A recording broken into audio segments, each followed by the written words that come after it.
السلام علیکم زه منیس خان او نن د اگست 14 تاریخ ما تاسو ته ویلو د ازادۍ میاشت ده څه تاریخي واقعیات به درته پکې وایم نن درته دا خبره کوم چې پاکستان کله جوړېدو نو په هغې وخت کې یو ناره وه دوقومي نظریه چې هندو او مسلمان بیل بیل قوم دی نو آیا دا ناره ولې جوړه شوه او د دې حقیقت سو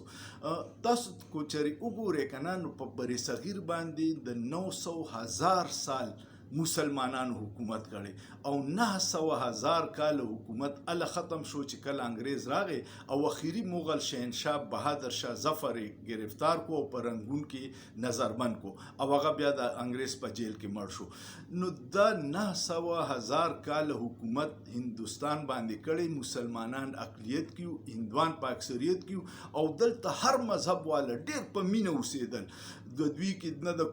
دوقومي نظریې مسله وه هندوان سیکان دا ټول او مسلمانان ښه په سړیتوب اوسېدل کله چې انګریز ته پته ولګېده د دویم جنګ عظیم نه پس چې مونږ اوس ځو او دا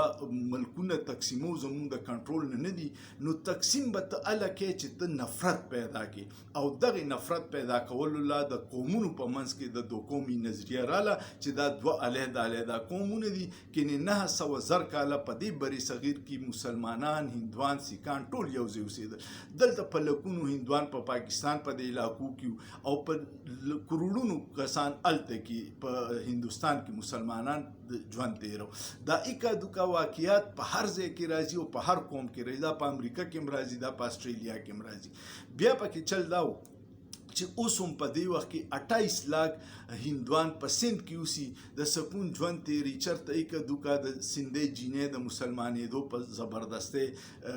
اطلاع راشي نور هغوی د ټول نه کاروباري خلک په سند کې حقه هندوان دي په پېښور کې دنیا سیکان دي څومره په مینه ورسره مونږ وځو زه اکثر سودا راوړم یو کریانې والا دی هغه سیک دی ځکه چې هغه سیک ډېر ایمانداره دی سودا یې ښه ریټ مناسبي نو دغه ژوند خو دا دوقومي نظریه په دې ورکړې وه چې په دې نفرت پیدا کړي او د نفرت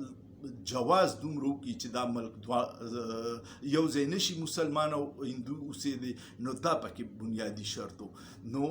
او د هغې دوقومي نظریې بیا فیل کېده د هغې وخت چې کله مشرقي پاکستان زموږ نه بیل شو دا مسلمانانو څه هندوان نه چې زموږ نه بیلېده او مسلم لیگ په بنګال کې جوړه شوې وه خو موږ د خپل حرکتونو نه هغوی دومره مجبوره کړو چې هغوی خپله فیصله وکړه او چې کله هغه بیل شو نو اندرا ګاندي چې په اسمبلی کې تقریر کو چې پاکستان فوج سرنډر کو دویم هغې دا ویلي چې نن مې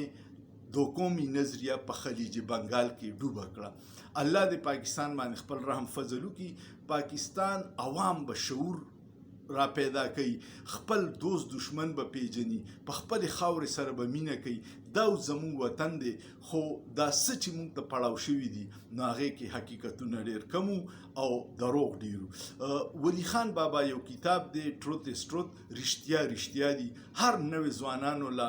پکار د چې هغه کتاب وګوري هغه د پاکستان د جوړېدو په وجوهاتو باندې دی او په بابا باندې په ولی خان بابا باندې بیا د غدارۍ الزامات وو ځکه چې هغه 3 کاله په بریټیش لایبرري لندن کې ناسو او هغه د یو شي تحقیق هغه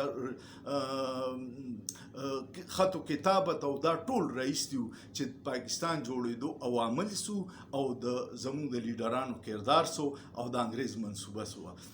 تاسو پړه لیکه لکان یې نو دا کتاب لازما وګورئ سترګې به مو کولاو شي امید لرم چې ویډیو به مو خوښه شوي ویډیو که مو خوښه شوه کمنټ وکړئ لایک یې کړئ شیر یې کړئ او سوچ به وکړئ په سوچ کې څه ګناه نشته